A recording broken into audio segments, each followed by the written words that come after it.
Las venas están por delante de las arterias y las arterias están por delante de la vía colectora. Acá este gráfico está un poquito mal, pero es vena, arteria y atrás está la vía colectora de ambos riñones. La diferencia es que, por ejemplo, aquí pueden ver que de la vena renal o a la vena renal llegan dos estructuras también vasculares que son la vena suprarrenal izquierda y la vena gonadal, que puede ser testicular o ovárica, del lado izquierdo. En el lado derecho no es así. En el lado derecho, tanto la vena suprarrenal como la vena gonadal del lado derecho llegan directamente hacia la vena cava, ¿no? Eso es bastante importante para considerar desde el punto de vista clínico. Ese es el riñón, como sabemos, la glándula suprarrenal, ¿no? Por arriba. ¿Qué es esa estructura que ven sombreada? ¿A qué corresponde? Corteza. La corteza renal, ¿verdad? Esta otra parte del riñón, ¿a qué corresponde? La médula renal. Esta médula hay que considerar que está organizada en pirámides, ¿no? Estas arterias interlobulares engloban pirámides que llevan la orina o llevan los glóbulos colectores hacia la papila renal, que ya la vamos a ver más adelante. Tanto corteza como médula juntas forman el parénquima renal, que es la parte funcional del riñón, la parte que produce el orina. Estas estructuras sombreadas en verde, ¿qué son? Cálices. No. Cálices menores. Cada cáliz menor tiene una papila renal, que es donde llega todo lo que llevan los conductos colectores de las pirámides renales. Estos cálices menores, que son generalmente de 8 a 10 por cada riñón, desembocan en qué estructuras? Pelvis. Los cálices mayores tenemos 3, superior, medio e inferior, ¿no? Generalmente de 2 a 3 cálices menores pueden desembocar en cualquiera de los cálices mayores. Y estos cálices mayores llegan a la pelvis. Después de la pelvis sigue el uréter y después la médula. Entonces, ¿cuáles son las funciones de este riñón? Hay un montón. La primera que todos conocemos es la producción de orina para la eliminación de productos de desecho. ¿Cuáles son los productos de desecho? La urea, que viene del metabolismo de los aminoácidos. Por otro lado tenemos la creatinina, que viene del metabolismo de la creatina muscular, el ácido úrico a través del metabolismo de los ácidos nucleicos, la bilirrubina como metabolismo de la hemoglobina y los productos de las hormonas, ¿no? Otra de las funciones incluyen la regulación del equilibrio ácido-básico y electrolítico, la regulación de la presión arterial a través de la eliminación de agua y sodio y de la activación del sistema de adrenal-angiotensina-aldosterona, que lo vamos a ver más adelante. Asimismo, la regulación de producción de eritrocitos a través de la producción de la hormona eritropoyetina, ¿no? Esta eritropoyetina, la mayor cantidad, el 90%, se produce en los riñones y es producido por unas células intersticiales peritubular que captan la hipoxia en los capilares peritubulares, para la redundancia, ¿no? Baja el nivel de oxígeno en esos capilares y las células intersticiales producen eritropoyetina. También tenemos otras funciones como la producción de vitamina D3 y la gluconeogénesis, ¿no? Esta función de gluconeogénesis en algunas situaciones puede compararse a las funciones de gluconeogénesis en el hígado. Muy bien, ya hablamos un poquito de la vasculatura renal, ¿no? Tenemos acá el tronco celíaco, tenemos la mesentérica superior y después, casi al nivel de la mesentérica superior, tenemos las arterias renales, del lado izquierdo, del lado derecho. Tenemos también acá la vena renal del lado izquierdo y la vena renal cortada del lado derecho. Como les comenté, vena, detrás arteria, un poquito por encima, y detrás la vía colectora, que sería la pelvis renal, y el sigue el uréter. Vemos claramente que acá la vena gonadal izquierda y la vena suprarrenal izquierda desembocan en la vena renal izquierda, no así en el lado. Esta arteria renal, al momento de llegar al riñón, se divide en varias arterias, son las arterias segmentarias. Consideremos también que a través de la arteria renal llega el 25% del gasto cardíaco. ¿Cuánto es el gasto cardíaco aproximadamente? ¿Se acuerdan? 7 litros. Más o menos, ¿no? Puede ser incluso un poquito más. Entonces, este 25% del gasto cardíaco que llega a través de la arteria renal es aproximadamente 1 litro 100 por minuto. Bastante cantidad de sangre. Por eso es que un trauma renal es bastante complejo de manejar y es muy riesgoso para la vida del paciente. Aquí le he colocado con un asterisco que generalmente tenemos una arteria y una vena, porque hay malformaciones también, sobre todo de la arteria, que se presentan hasta un 20-25% de los casos que puede haber duplicidad de la arteria renal, llegan dos arterias, ¿no? Entonces tenemos arteria renal, arterias segmentarias, tenemos superior anterior, o anterior superior, anterior inferior y por atrás de igual manera. La posterior la posterior superior y la posterior inferior. Después de las arterias segmentarias tenemos las arterias interlobulares, después tenemos las arterias arcuatas que dan origen a las arterias interlobulares, que a su vez dan origen a las arteriolas aferentes, los capilares globulares y las arterias eferentes. Estos tres conceptos, ¿a qué les recuerdan? Arteriola aferente, eferente, capilar glomerular. Perfecto. Para hablar del glomérulo renal tenemos que hablar de la nefrona. ¿Qué es la nefrona? La unidad estructural y funcional del riñón. Es prácticamente un riñón chiquito. Esto produce orina y tal cual como se produce la orina al final del tubo colector es lo que vamos a orinar posteriormente. La única diferencia es que en cada riñón hay 1 millón de estos. Por eso es que es el volumen tan grande de orina que se produce. Esta nefrona tiene algunas partes. En primer lugar, el glomérulo renal, que como vimos está conformado por arteriola aferente, por donde llega la sangre, el glomérulo renal, ¿sí? La arteriola que sale, ¿cómo se llama? Deferente, y esto que se ve acá al principio, cápsula de Bowman, ¿no? Entonces todo esto forma el glomérulo renal. Y después sigue la parte tubular. La parte tubular incluye el túbulo contorneado, proximal, ¿esto? Ascendente con 2 porciones, la descendente delgada y la ascendente gruesa, túbulo contorneado, distal y por último el tubo colector, ¿no? Vemos acá un poco de distribución de la nefrona dentro del parénquima renal. Esto es la corteza y esto es la médula, ¿no? Hay nefronas que vienen más hacia la médula y nefronas que se quedan más en la corteza. Bueno, básicamente es la distribución de la nefrona. Como les comentaba, el glomérulo renal, arteriola aferente, capilares glomérulares, arteriola eferente y cápsula de Bowman. ¿Qué es lo que se produce en este glomérulo renal? ¿Qué parte funcional de la producción de la orina? Exacto, la filtración. Entonces, el filtrado va desde los capilares glomerulares hacia la cápsula de Bowman. Y tienen que ver varias condiciones para que se produzca un filtrado adecuado. En primer lugar, las presiones. Como saben, por física básica, las sustancias se filtran a través de una membrana de una zona de mayor presión a una zona de menor presión. Tiene que ver los pesos moleculares también. Obviamente las sustancias más pesadas, más grandes, es muy poco probable que se filtren.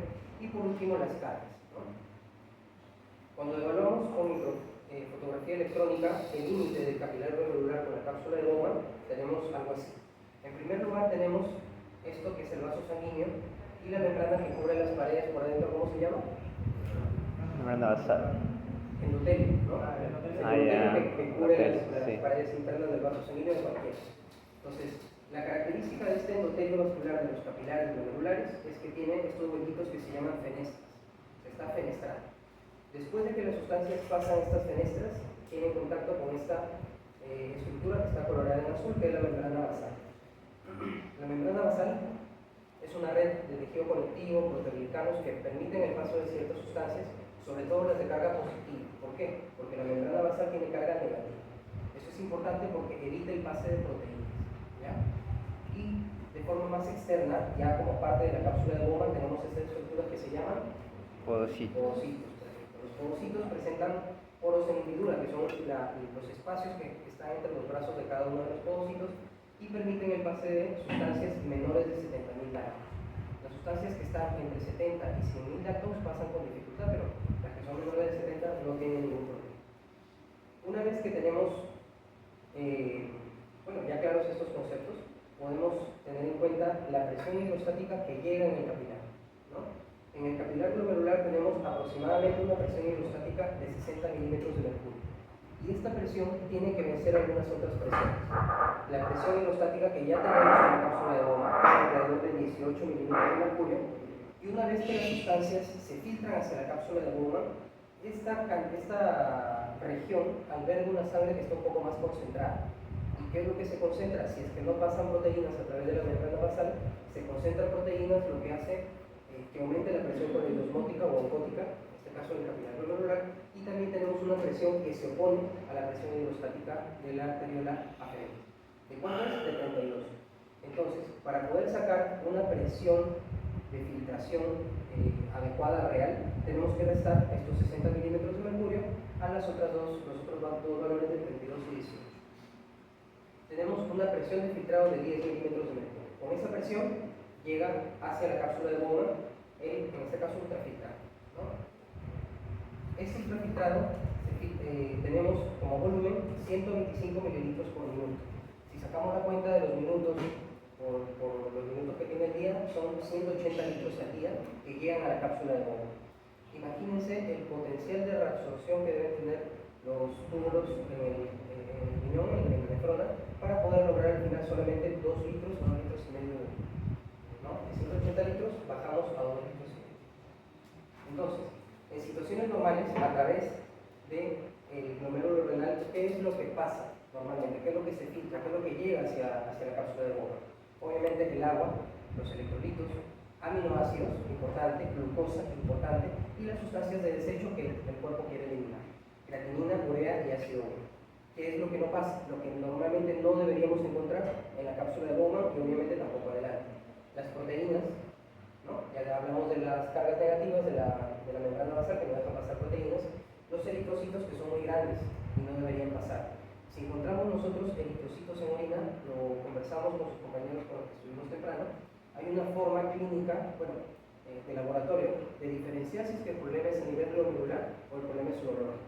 Si nosotros encontramos eritrocitos en orina que están rotos, lo que se llama crenocitos, asumimos que el eritrocito, al pasar a través de las fenestras de la membrana basal y de los podocitos, debe haberse roto para poder llegar hacia la vía colectora. Entonces, es importante saber que no hay eritrocitos, o no debería haber eritrocitos a ese nivel. Tampoco hay ácidos grasos porque la mayoría están unidos a proteínas, entonces no deberían pasar. Estas sustancias de desecho, por obvias razones, se reabsorben mal. El cuerpo no tiene por qué reabsorberlas. La creatinina y el ácido úrico se reabsorben cero, nada. Pero la urea se reabsorbe más o menos un 50%, hay que considerarlo. Entonces, después de que pasamos la cápsula de Bowman, llegamos a los túbulos. Túbulo contorneado proximal, asa de Henle, distal y túbulos colectores. A través de estos túbulos se van a hacer una serie de procesos de reabsorción y de secreción en los que intervienen ATP, bombas de ATPasa, intervienen proteínas, interviene uso de energía, difusión pasiva, una serie de procesos. No vamos a detallarlos, pero sí son menos de las sustancias que se absorben y las que se secretan. En primer lugar, y muy importante, en el túbulo contorneado proximal se absorbe el 100% de glucosa y aminoácidos. Más adelante, ya no.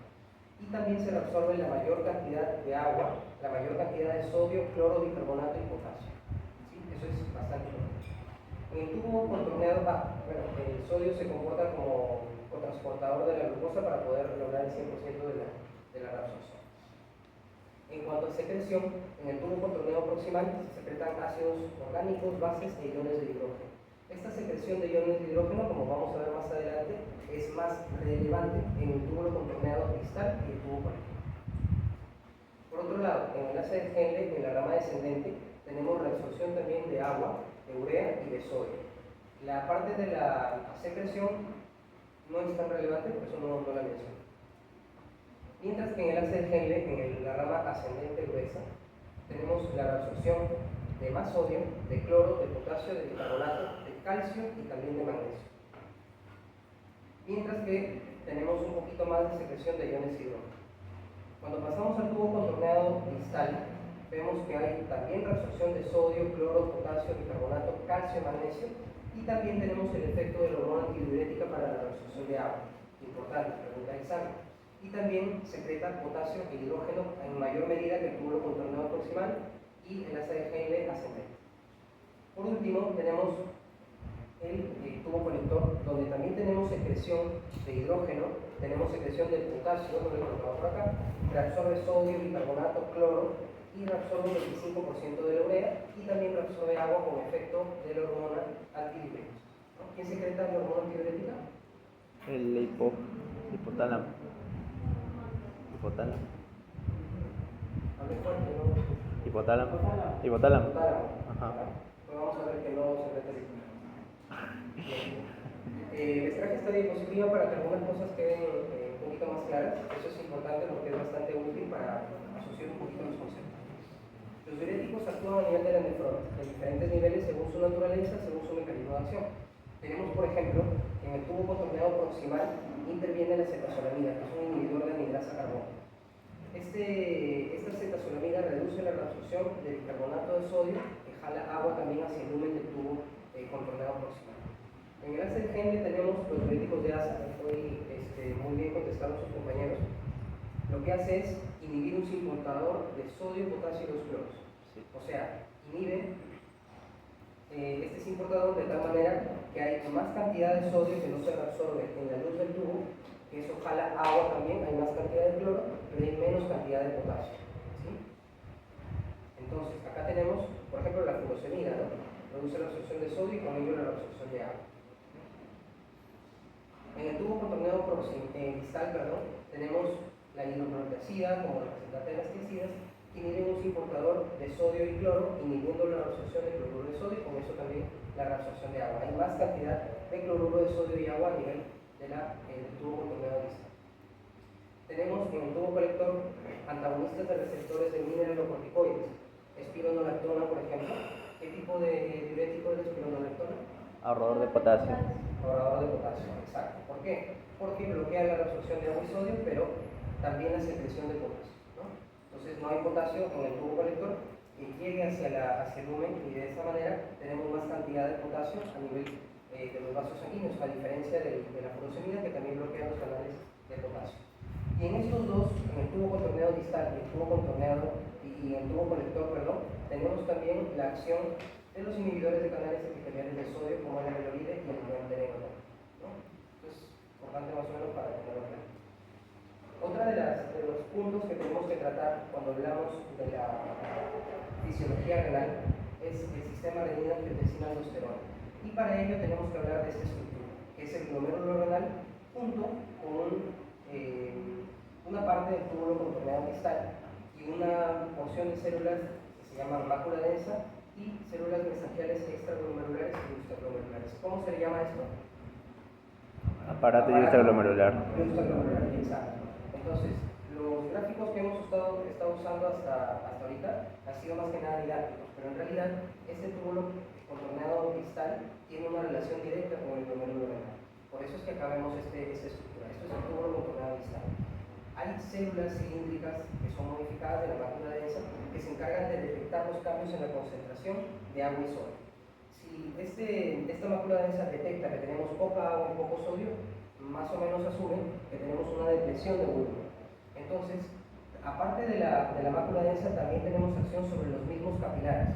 Tenemos sobre la arteria eferente y la arteriola deferente, las células que están a cargo de detectar cambios en la presión, igual, bajas presiones, ellos detectan también una depresión de volumen.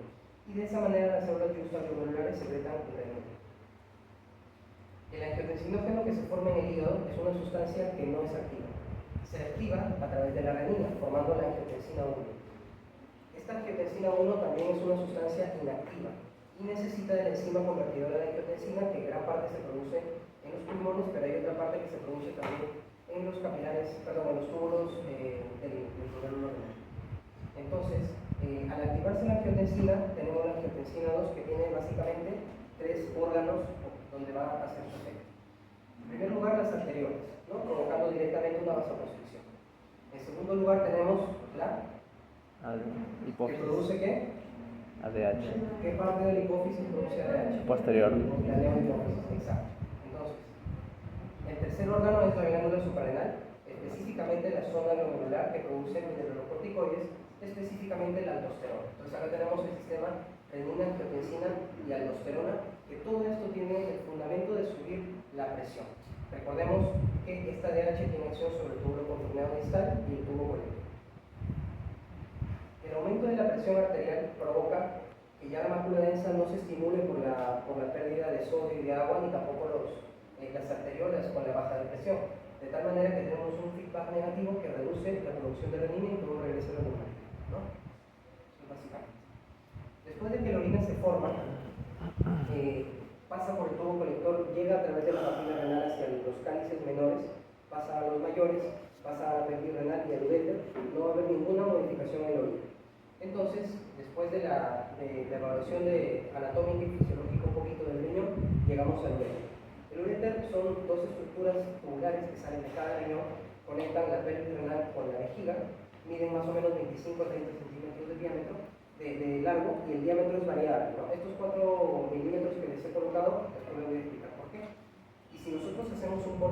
transversal al uréter, vamos a encontrar algunas estructuras. En primer lugar, una mucosa, ¿no? Tejido epitelial. ¿De qué tipo de tejido tenemos acá? Transicional. Este epitelio transicional reviste desde los cálices menores hasta el uréter. Es todo el epitelio transicional. Ya hay que tenerlo en cuenta. Por detrás de este epitelio transicional, de esta mucosa que se llama urotelio, todo el urotelio es el nombre, tenemos capa muscular. La capa muscular tiene tres subcapas, una longitudinal interna, una circular media y una longitudinal externa, ¿no?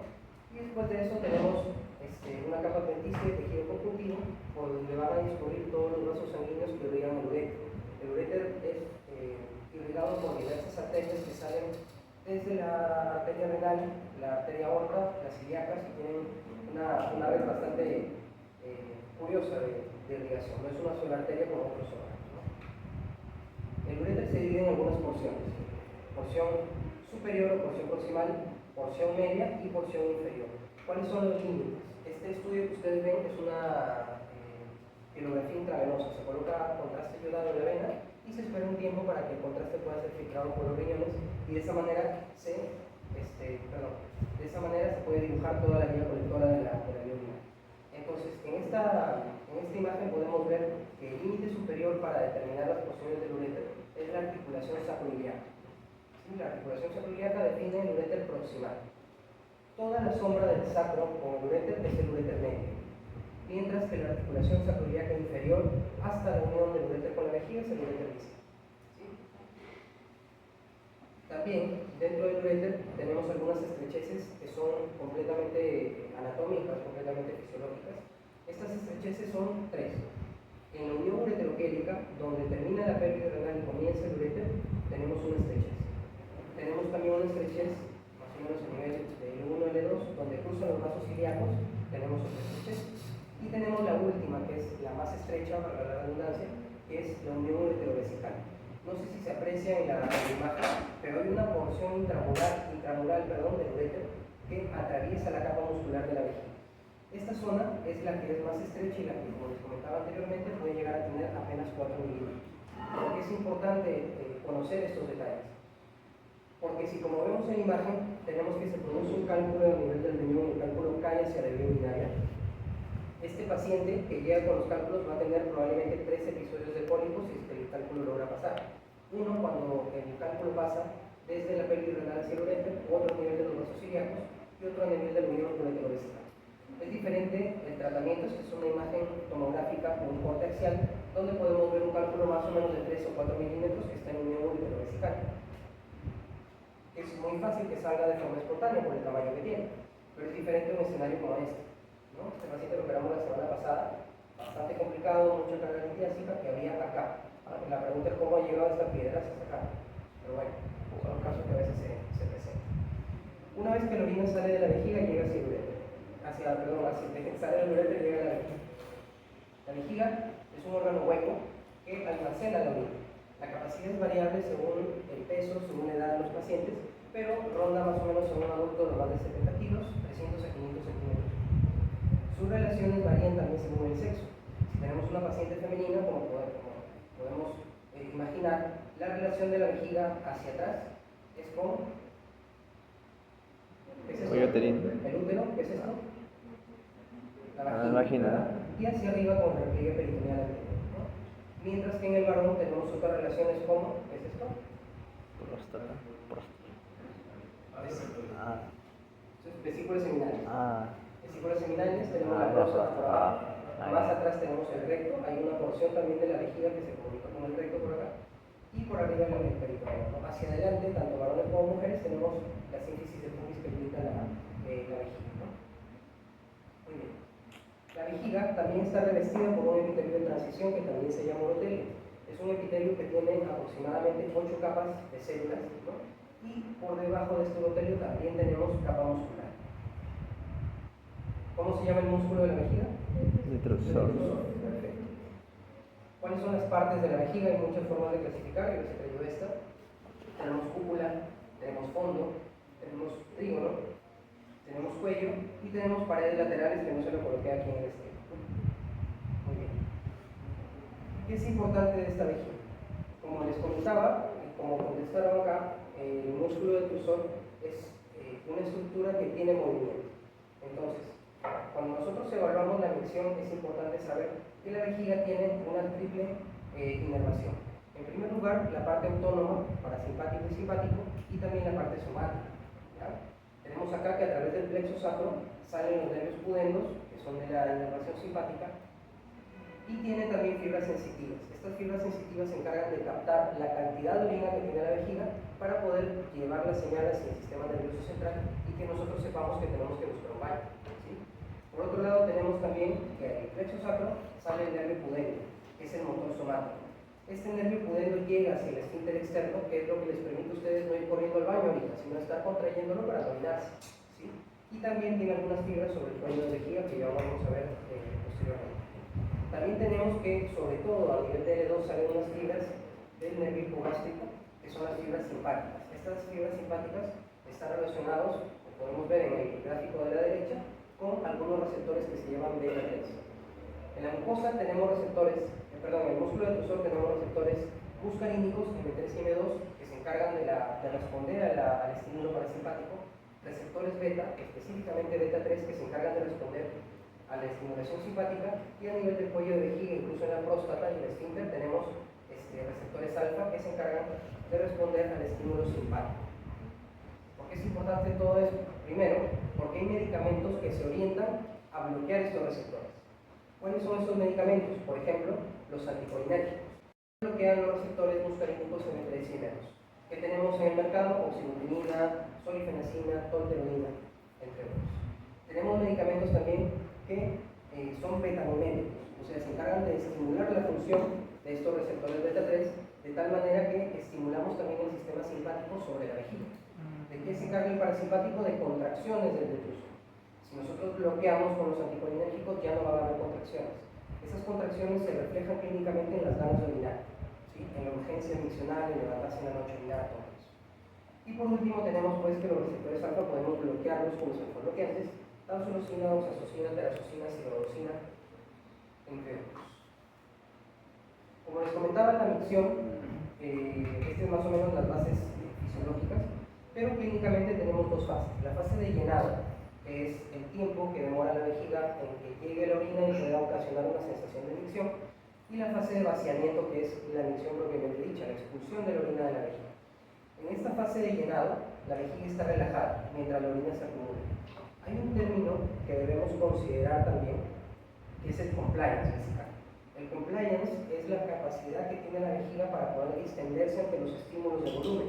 Si tenemos una vejiga con baja compliance, uno le puede tratar de ingresar orina en la vejiga no se va a extender. ¿Sí? Aproximadamente a partir de los 150 centímetros cúbicos es que tenemos el primer deseo miccional, pero generalmente podemos aguantar un poquito más por el compliance de la vejiga. Entonces aguantamos un poquito más y podemos llegar a 500, incluso a 600 centímetros cúbicos hasta un deseo miccional máximo donde ya nos haga, ¿no? Mientras que en la fase de vaciamiento tiene que ver la contracción del detrusor por un lado y por otro lado también la relajación del esfínter para que pueda salir la orina de forma adecuada. Esta contracción del detrusor no debería sobrepasar 42 centímetros de agua. Por encima de esto, esa porción intramural de la vejiga que funciona como un esfínter para evitar un reflujo vesicolateral se pierde. O sea, si la presión de la vejiga es muy alta, se vence ese esfínter y hay reflujo vesicolateral. En esta fase de llenado, durante la acumulación de la orina, ¿qué síntomas podemos presentar? Como les comentaba, urgencia, ¿no? ¿Qué es la urgencia? Altas ganas de orinar. Exacto, necesidad imperiosa, ¿no? Eso de que nos gana. ¿Qué es la poliacuria? Frecuencia urinaria. Frecuencia. ¿Qué es la nicturia? ¿Y qué es la disuria? Dolor a la orina. Perfecto. Esos son los síntomas que se presentan si es que la fase de llenado está alterada, ¿ya? Mientras que en la fase de vaciamiento tenemos otro tipo de síntomas. Disminución del calibre de chorro. Si el esfínter no se abre por completo, tenemos un esfínter pequeño y obviamente un chorro un poco más delgado. Tenemos también la necesidad de pujar para evacuar la orina, lo que se conoce como pujos, y tenemos tenesmo vesical. ¿Qué es el tenesmo vesical? No, sensación. Le faltó, ¿no? Le faltó, sí. Tenemos de cinco. Muy bien. Seguimos. El pene, obviamente, una estructura netamente masculina. Este es un corte transversal a nivel histológico y a nivel anatómico en el esquema del pene. Tenemos la irrigación, tenemos la arteria pudenda interna, que es una rama de la ilíaca interna, que se divide en arteria cavernosa, arteria dorsal y también una arteria bulbouretral que atraviesa todo el cuerpo esponjoso hasta el cráneo, ¿no? En este corte podemos ver que después de la piel del pene tenemos algunas fascias también. Tenemos fascia de Coles, tenemos fascia de Buck, tenemos entre las dos fascias la arteria dorsal superficial y por debajo de la fascia de Buck tenemos la arteria dorsal profunda, la vena dorsal profunda junto con las arterias, los nervios dorsales también del pene. ¿Cómo se llaman estas estructuras? Cuerpos cavernosos. Estos cuerpos cavernosos son los encargados de qué proceso fisiológico? La erección, exactamente. La erección tiene una inervación parasimpática. No me he detenido mucho acá porque lo van a ver después cuando evalúan difusión sexual eréctil con el doctor Iván. Se llenan de sangre en el momento de la erección y favorecen la penetración y la actividad copulatoria. Aquí tenemos ¿qué estructura? Esponjoso. ¿Perdón? Esponjoso. ¿Y adentro? La uretra. Perfecto. Ah, la uretra. Tenemos la uretra. Muy bien. Aquí tenemos la uretra. La uretra, ¿por qué epitelio está revestida en su interior? ¿Plano? Plano. No. ¿Están de acuerdo? ¿Epitelio plano? Urotelio. O sea, Urotelio. desde la papila renal hasta la punta del pene o al final de la uretra de la mujer. Ya. Siempre es urotelio. Tenemos algunas porciones según las relaciones anatómicas que tenga su uretra. Si nosotros comenzamos desde acá, tenemos el meato, en el varón tenemos un nivel de la fosa navicular, después tenemos la uretra peniana, después tenemos la uretra vulvar, que es la zona más ancha de la uretra. Esta estructura es la uretra membranosa. ¿Tiene relación con qué otra estructura por fuera?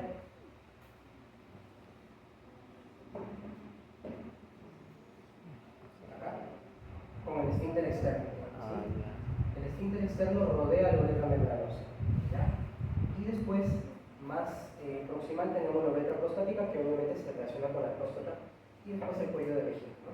La uretra prostática y la uretra membranosa forman lo que se llama uretra posterior, mientras que la uretra vulvar y peniana forman la uretra, perdón, este es anterior. Ahora. Muy bien, seguimos. Los testículos, hay que considerar algunos aspectos embriológicos, ¿no?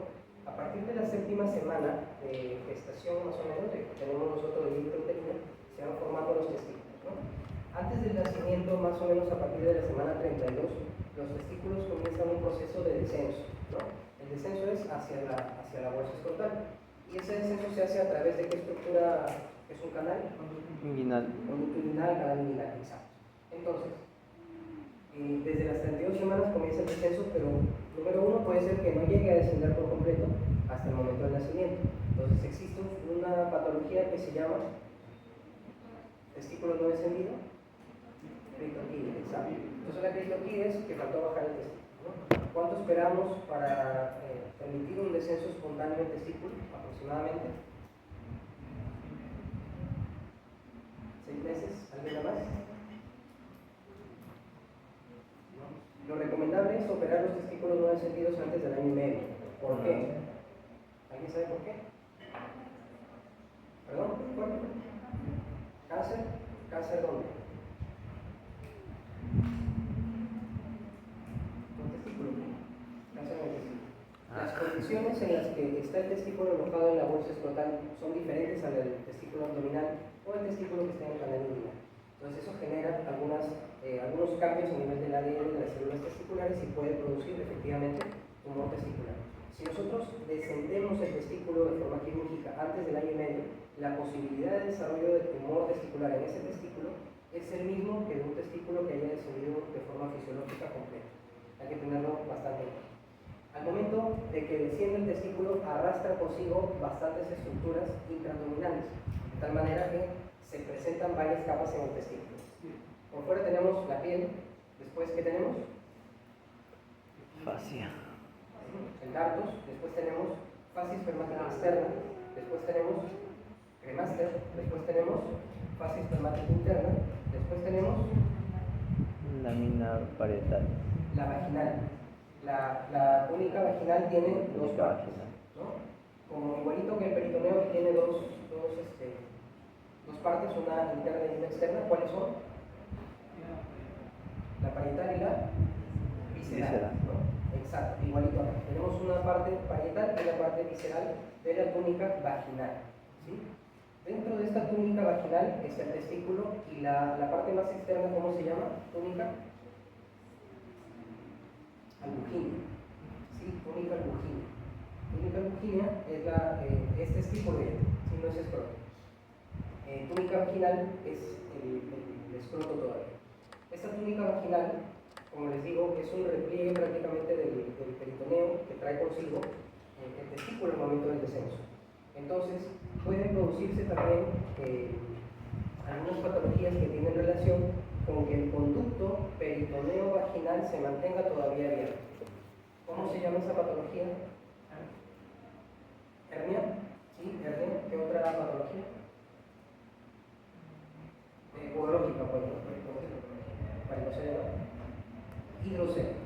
El hidrocele en niños menores de 2 años es por persistencia de conducto peritoneo vaginal. Esta persistencia genera que el líquido peritoneal también ingrese hacia la cavidad escrotal en la túnica vaginal justamente y se presente pues, el aumento de volumen en los niños, ¿no? En los adultos mayores, sobre todo el hidrocele no es causado por esta persistencia, es generalmente por trastornos inflamatorios de forma crónica. En el testículo podemos ver que tenemos lobulillos del testículo que están conformados por los túbulos seminíferos. Esos túbulos seminíferos se encargan de producir espermatozoides y también tienen una parte endocrina importante. Los túbulos seminíferos a través de la red de testis se juntan a través de conductillos eferentes hacia esta estructura que se llama epidídimo, ¿no? Es la que está por encima del testículo, el epidídimo. Y este epidídimo después sale un solo conducto que se llama. ¿Por dónde salen los espermatozoides de los testículos? Deferente. Conducto deferente, ¿verdad? Conducto deferente.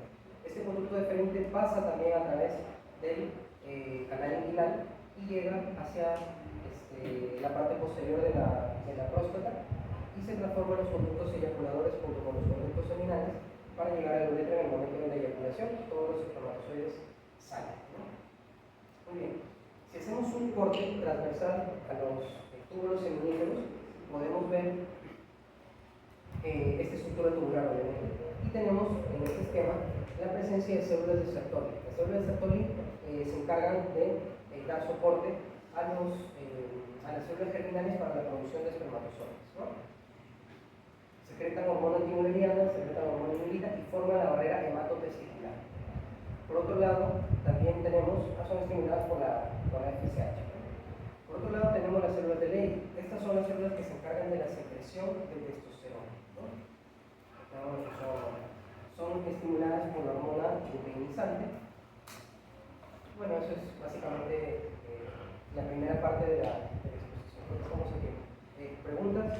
¿Alguna duda?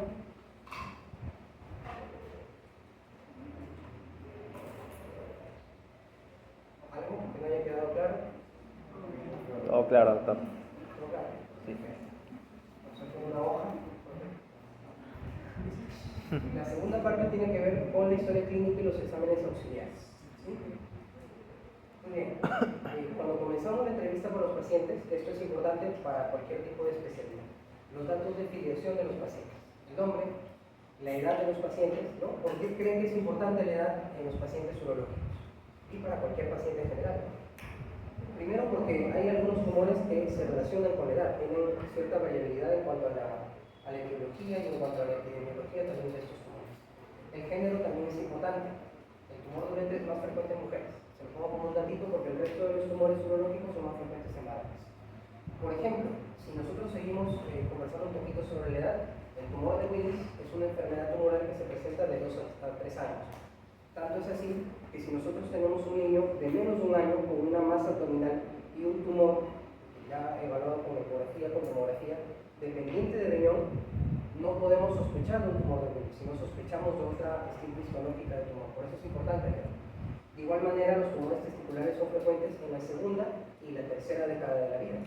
Entonces, no está de más, muchachos, siempre examinarse, ver qué es lo que buscamos nosotros cuando evaluamos un tumor testicular. Generalmente, aumento de volumen indoloro del testículo. Si ustedes perciben un aumento de volumen, hay que hacernos una ecografía. Si es que perciben un aumento de consistencia, si es que hay alguna manifestación de dolor, de igual manera, nunca está de más una ecografía en la segunda y tercera década de la vida, ¿no? Muy bien.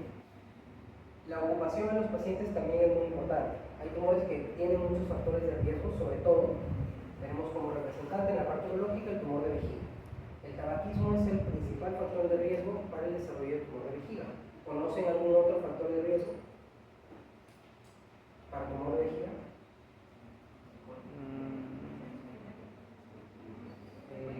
No.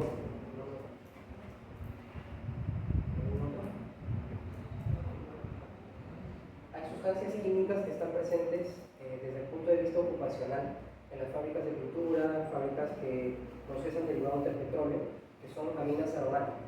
Estas aminas aromáticas también generan mayor riesgo de tumor de vejiga, se presentan. Hay que preguntar siempre a qué se dedican los pacientes.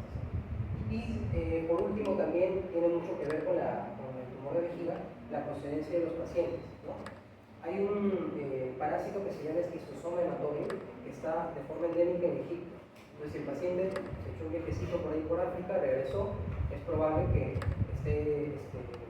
tenga este parásito en la vejiga y puede generar también tumor de vejiga. No es un tumor de urotelio, no es un tumor de células transicionales, sino más bien es un tumor de estirpe epidermoide, ¿ya? Pero, bueno, es otra cosa. Entonces, ya tenemos los datos generales del paciente. Lo que sigue es preguntarle por qué ha llegado, ¿no? El motivo de consulta. ¿Cuáles pueden ser motivos de consulta frecuentes en la consulta urológica? Disuria. Hematuria. ¿Qué más? Incontinencia urinaria. Perfecto, incontinencia urinaria son una serie de síntomas. Después tenemos que ver también la enfermedad actual, ¿no? Más o menos les traje esto pequeño párrafo. Si el motivo de la consulta fuera hematuria, más o menos lo que ustedes tienen que tratar de llegar al paciente es acude con hematuria si es indolora, si tiene dolor, ¿no? Si tiene expulsión de coágulos. ¿Cuántos años de evolución tiene la hematuria? Es diferente una hematuria que comenzó ayer a otra que lleva 5 años ocupando el paciente y siendo de forma recurrente, ¿no? Este tiene 3 años de evolución, es recurrente, se limita solita, ¿no?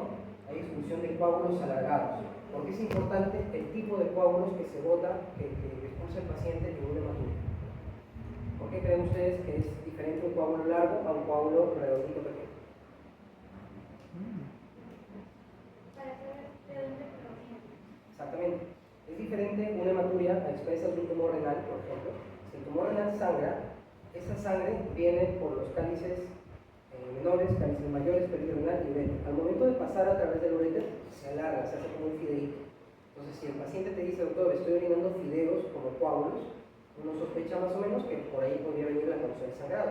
Si los coágulos son más redonditos, puede ser una causa un poquito más abajo, vejiga o próstata. Entonces, otra de las partes importantes para tener en cuenta son los antecedentes de los pacientes, tanto antecedentes personales como antecedentes familiares. Cáncer de próstata es importante, sobre todo padre o hermano. ¿Por qué consideran ustedes que es importante saber si el paciente, su papá o su hermano, tiene o ha tenido cáncer de próstata? Tamizaje. ¿Para el tamizaje? Dime. ¿Qué cambias con el tamizaje? O sea, por ejemplo, si tiene antecedentes de cáncer de próstata de primer grado, puede que la edad del tamizaje sea, por ejemplo, a los 50 años, por ejemplo, ¿no? Con menor edad hacer el tamizaje. Claro. El tamizaje para el diagnóstico precoz de cáncer de próstata, muy bien, comienza a los 50 años, ¿sí? Las directrices del Ministerio de Salud de acá de Perú, de IELSI, recomienda que a partir de los 50 años, independientemente de síntomas urinarios, de tratamiento para la próstata, de cirugías prostáticas, todo varón tiene que pasar por un tamizaje. ¿En qué consiste el tamizaje? Dos cosas. Primero, el PSA, el segundo, el tacto rectal. Este tamizaje se tiene que adelantar 5 años si es que tenemos papá o hermano con un antecedente de cáncer de próstata. Y eso lo tiene que saber el paciente, ¿ya? Porque a veces llegan a los 40 años y dicen, mira, no es necesario, pero te esperamos a los 45 porque tu papá también ha tenido un cáncer de próstata, ¿no? Bueno, otros antecedentes familiares, cáncer de riñón, antecedentes personales, ¿no? Es importante. Ahora, los síntomas y signos en patología urológica, hay algunos síntomas que son generales que se comparten con otras patologías, ¿no? Fiebre, malestar general, ¿en qué procesos creen ustedes que pueden estar presentes? Pielonefritis. Las infecciones, ¿no? Infecciones, ¿no? Sistémicas. Infecciones. Lo mismo puede dar en, no sé, una infección de garganta, una diarrea, lo que fuera, y también una urinaria. Entonces hay que igual comentar la presencia de fiebre. ¿Cuántos días de fiebre? ¿Cuánto tiene de temperatura? Es importante. El malestar del paciente también. La pérdida de peso. Si los pacientes llegan diciendo, doctor, he perdido 5 kilos en 2 meses, ¿en qué sospechan más o menos? Tumoras. Generalmente hay una enfermedad oncológica que produce este deterioro del paciente, ¿no? Estos síntomas del tracto urinario inferior. ¿Por qué llega el paciente? ¿No? Ustedes le preguntan a los pacientes y el paciente le dice, orino muy frecuentemente. ¿Quién me dice que levante la mano, por favor, porque no les entiendo muy bien? Por aquí. Tenemos entonces por aquí. Si el paciente dice, orino por las noches muchas veces. Nicturia. ¿Qué? ¿Nadie? Nicturia. Cuando tengo ganas de orinar, tengo que correr. Urgencia. Urgencia. Urgencia, perfecto. Tengo necesidad de pujar para orinar. Pujo. Pujo, ¿no? Después de orinar, siento que queda orina. Tenesmo. Perfecto. Orino con sangre. Maturi. Se me escapa la orina. Incontinencia. Perfecto, incontinencia urinaria. Esta incontinencia urinaria hay que tener bastante cuidado. En la mañana también lo discutimos con sus compañeros. La incontinencia urinaria puede ser de 3 tipos: incontinencia de urgencia, una incontinencia de esfuerzo y, bueno, la que es mixta, ¿no? La que tiene de muchos. La incontinencia de urgencia tiene que ver con esto: que cuando tengo ganas de orinar tengo que correr, porque si no hay un baño cerca se me escapa la orina. Entonces, eso es incontinencia de urgencia, sigue siendo incontinencia. Y la otra incontinencia es de esfuerzo. O sea, que cuando toso, cuando pujo, cuando me río, cuando estornudo, cuando levanto un peso, subo al bus, lo que fuera, pierdo orina, ¿no? Es también incontinencia porque es una pérdida involuntaria, pero no es de urgencia. El manejo es completamente diferente y hay que precisar estos apellidos de la incontinencia durante la evaluación de los pacientes, ¿ya? Otros síntomas y signos, por ejemplo, goteo postmiccional, ¿qué es? Goteo después de misionar. Chorro de calibre disminuido, ¿qué es? Chorro disminuido. Exacto. Descargo letral, ¿qué es? Esto se considera un síndrome. Yo creo que está en las directivas del MINSA hace tiempo. Lo van a ver mucho en el CERUMS. En el CERUMS toman el síndrome de descargo letral como una patología para poder orientar mucho la terapéutica. Es pus a través del uretra, ¿no? Lo mismo que sea pus, puede ser verde, puede ser amarillento, puede ser incluso transparente, pero que manche el aorta interior, que moleste, puede provocar incluso disuria. Síndrome de descargo letral, que hay que descartar. ¿Qué patología? ¿Infección? ¿Uno por uno? ¿Uno por uno? Vamos. ¿Qué patología? Gonorrea. ¿No? Frecuente, ¿verdad? Recontra frecuente. ¿No? Prostatismo. Es una enfermedad de transmisión sexual. No, sífilis tampoco. Gonorrea. Sífilis es una enfermedad, exacto. Gonorrea, ¿no? Gonorrea y clamidia. Acuérdense que el gonococo y la clamidia viven juntos a veces. Entonces, el síndrome de descargo letral, por eso lo ha puesto en ese punto, para que el tratamiento sea para ambos gérmenes siempre, ¿no? Gonococo por un lado y clamidia la clamidia. Si es que el líquido de descarga es purulento, sugiere gonococo, ¿no? Eso se cura. Lesiones genitales de cualquier tipo, tumoraciones, úlceras, vesículas, ampollas, ¿no? Y obviamente el dolor, que puede ser de diferentes características. Específicamente les traigo dolor para evaluar un síntoma bastante frecuente, que es el cólico nefrítico o cólico renal. Este dolor lo pueden entender mucho mejor que los varones las mujeres que han tenido cólicos menstruales en algún momento, incluso las mujeres que han tenido hijos y que han conocido las contracciones del parto. Estos dolores, doctores de cólico nefrítico, son los dolores más intensos que puede soportar el ser humano. Sean empáticos con sus pacientes que tengan dolor por cólico nefrítico, ¿sí? Es un dolor localizado en la región lumbar. Generalmente se irradia hacia la zona que corresponde, hacia la parte anterior, hacia el flanco, hacia la fosa ilíaca, puede llegar al muslo, puede llegar a los genitales también. Es un dolor, como les comento, muy intenso. Puede extenderse hacia las regiones que les comento y sobre todo no calma con reposo, ¿sí? Es importante que el dolor no calme con reposo, que el dolor no se exacerbe cuando existan cambios de posición, ¿no? Porque nos permite hacer un diagnóstico diferencial, sobre todo con qué patología que produce dolor lumbar. Más frecuente. Lumbalgia. ¿Perdón? Lumbalgia. El lumbago, ¿no? El lumbago es muy frecuente, ¿no? Doctor, que estuve trabajando, yo trabajo en una fábrica, estoy levantando pesos y me duele, creo que son los riñones. Casi nunca son riñones, ¿sí? Sí. Ténganlo bien claro, lo van a ver, Clásico. casi nunca son riñones, ¿ya? Sí. No, doctor, que la planta del pie, no. La planta del pie no se relaciona con dolor de tipo urológico. Eso es mentira. Clásico, sí. Es una cuestión que uno a veces escucha, pero es falso. Sí. ¿Ya? Dolor no se calma con reposo ni exacerba con cambios de posición o esfuerzo físico. Puede acompañarse de fiebre, náuseas, vómitos y hematuria. ¿Por qué hematuria? Se supone que una piel está bajando, ¿no? Entonces puede ir lesionando las paredes del endotelio. Entonces produce sangre, ¿no? Vómitos, náuseas y fiebres no necesariamente en presencia de un evento infeccioso. ¿Sí? Puede haber fiebre en estos casos por cáncer de fase aguda, pero no necesariamente por infección. Como les comento, es una urgencia médica, hay que dar medicamentos a estos pacientes, ¿no? Los analgésicos que utilizamos de primera línea para este tipo de dolor, ¿cuáles son? AINES. AINES, exacto. ¿Y si fallan los AINES? Opioides. Opioides, perfecto. Pasamos al examen físico, ¿no? Hay que hacer un examen general al paciente, hay que evaluar los signos vitales, ¿no? Sumamente importante, a veces dejamos pasar.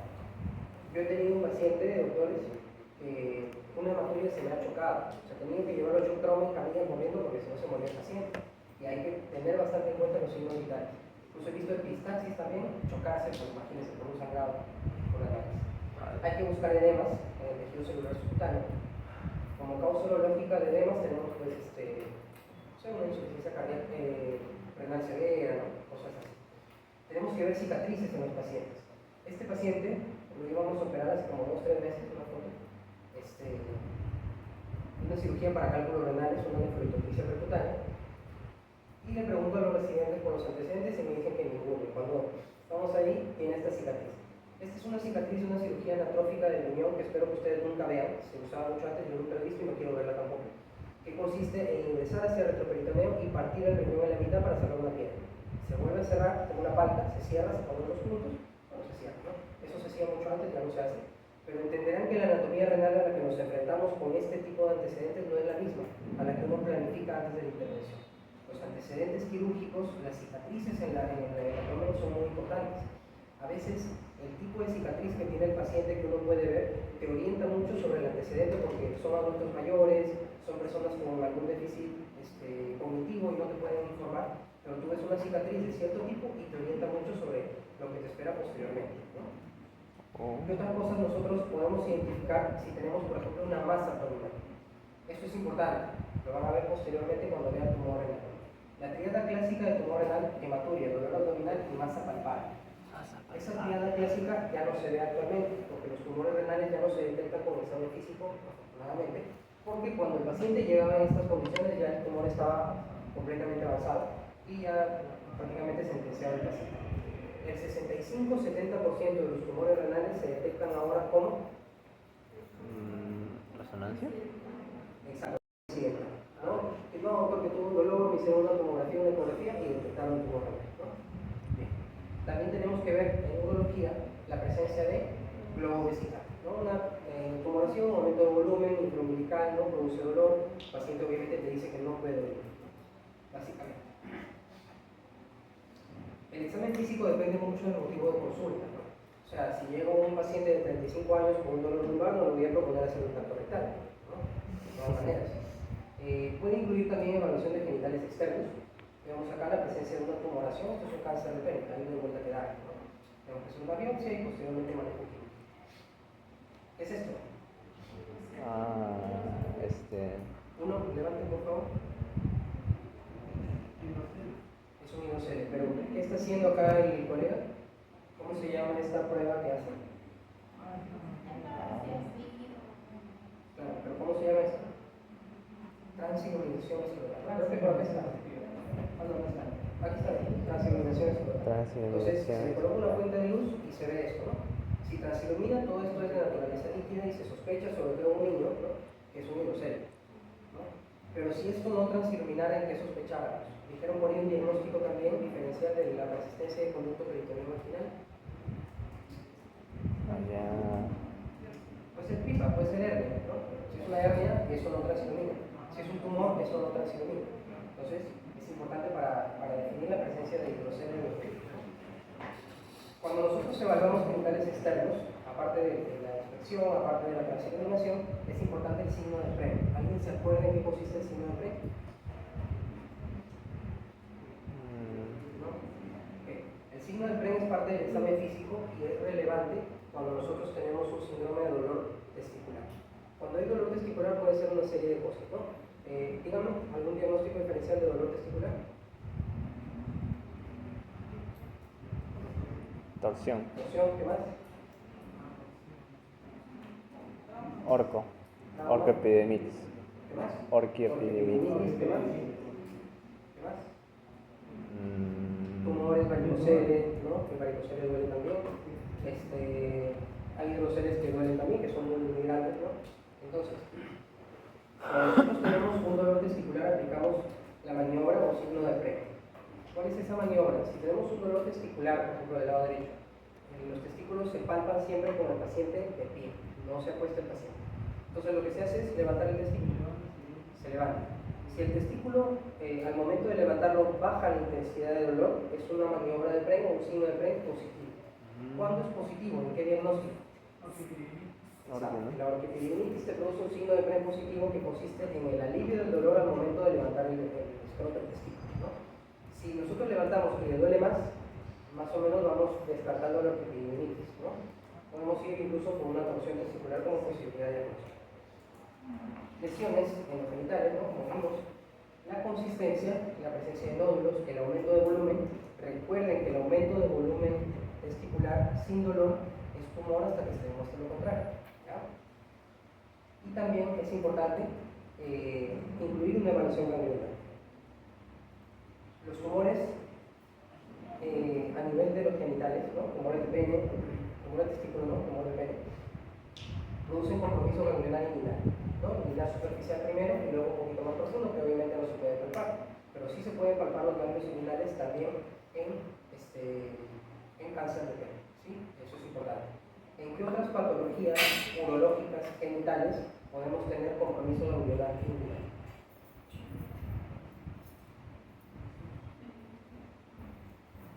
Algunas enfermedades de transmisión sexual, ¿no? ¿He escuchado de algo que se llama linfogranuloma venéreo? Ya, pues ahí tenemos linfogranuloma venéreo, ¿no? Tenemos el herpes en su primera infección, puede ocasionar también compromiso ganglionar. Tenemos también el granuloma inguinal también, obviamente, un compromiso de la parte inguinal. Incluso pueden abscedarse por una enfermedad de transmisión sexual. Los tumores también producen que se acceden a los ganglios linfáticos inguinales. Supraclavicular. ¿Dónde tenemos ganglios supraclaviculares palpables en enfermedad urológica? ¿En qué patología?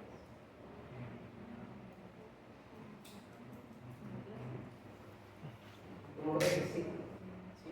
El tumor de testículo es una enfermedad tumoral que tiene predilección por la vía linfática. El tumor de testículo hace primero metástasis hacia ganglios linfáticos retroperitoneales, luego sube hacia mediastinales y puede haber un compromiso. Ustedes tienen que palpar los maxilares, supraclaviculares, ¿no? Y si palpan y tienen una masa testicular indolora muy grande, lo más seguro es que esa enfermedad ya esté muy extendida, ¿no?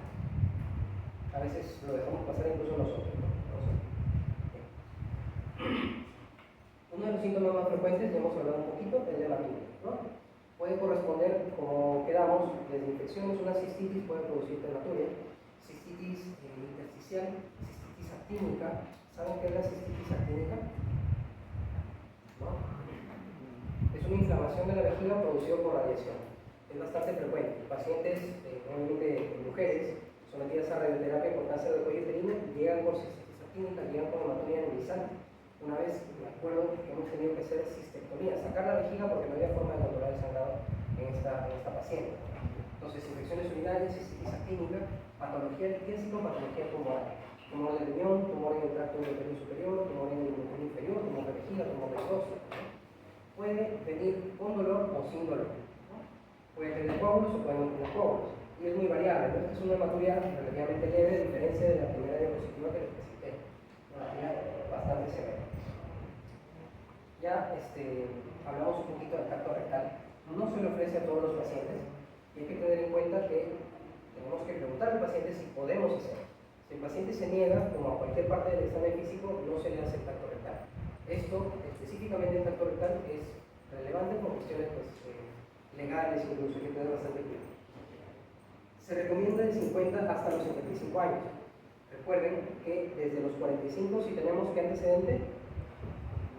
Herencia familiar. ¿Y el otro antecedente? Afroamericano. ¿No? Raza negra. Raza negra. Ajá. Raza negra o antecedente familiar de papá o hermano con cáncer de próstata a partir de los 45 años. ¿Sí? El tacto rectal consiste en introducir el dedo a través del ano para palpar algunas características de la próstata. ¿Sí? Entonces, las posiciones en las que puede estar el paciente para la realización de un tacto rectal son un montón. Puede estar en el cúbito lateral con las piernas recogidas, puede estar en posición maometana, ¿no? Así hacia abajo, inclinado hacia abajo. O lo que hacemos nosotros en el hospital, que es como yo me he formado, es el paciente en litotomía forzada. El paciente acostado con las piernas recogidas, incluso le pedimos al paciente que él mismo con sus brazos pueda pegar sus piernas hacia el pecho para que sea más fácil el tacto rectal y creo yo que es un poquito más humano con el paciente en esta posición. Buscamos tamaño de la próstata. ¿Sí? La próstata más o menos es así, ¿no? Buscamos tamaño, 2 centímetros por 3 centímetros, más o menos. Buscamos consistencia. Generalmente una próstata va aumentando su tamaño, y ya lo vamos a ver más adelante conforme pasan los años. Buscamos encontrarla de esta manera, o fibra elástica o fibromuscular, ¿no? Eso es lo que normalmente encontramos. Pero una próstata dura, una próstata pétrea, ya es un signo de mal pronóstico y que nos sugiere a nosotros que ese paciente requiere un examen adicional para descartar cáncer de próstata. La consistencia de la próstata es más o menos como la región, ¿qué es? ¿Tenar? ¿No? Tenar.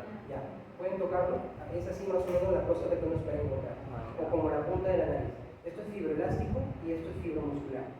Pero si ya lo tocan como los nudillos, eso es duro, eso es pétreo y eso sugiere cáncer de próstata. Incluso la presencia de nódulos se palpa de esta manera. Uno puede palpar una próstata fibromuscular y de pronto encuentra como un nudillo.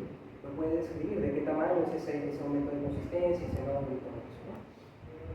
Buscamos de igual manera los bordes palpables de la glándula. Buscamos si la glándula es móvil o no es móvil, ¿no? Lo que hacemos es más o menos un peloteo, ¿no? Hacia arriba y hacia abajo. Si la glándula no es móvil, ¿qué me podría sugerir a mí? Uno por uno, por favor, no me...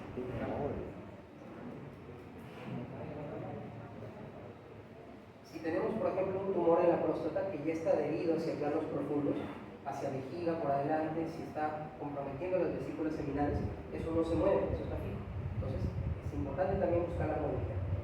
Y también la persistencia del surco mediano de la próstata, ¿no? Un pequeño surco que se puede identificar.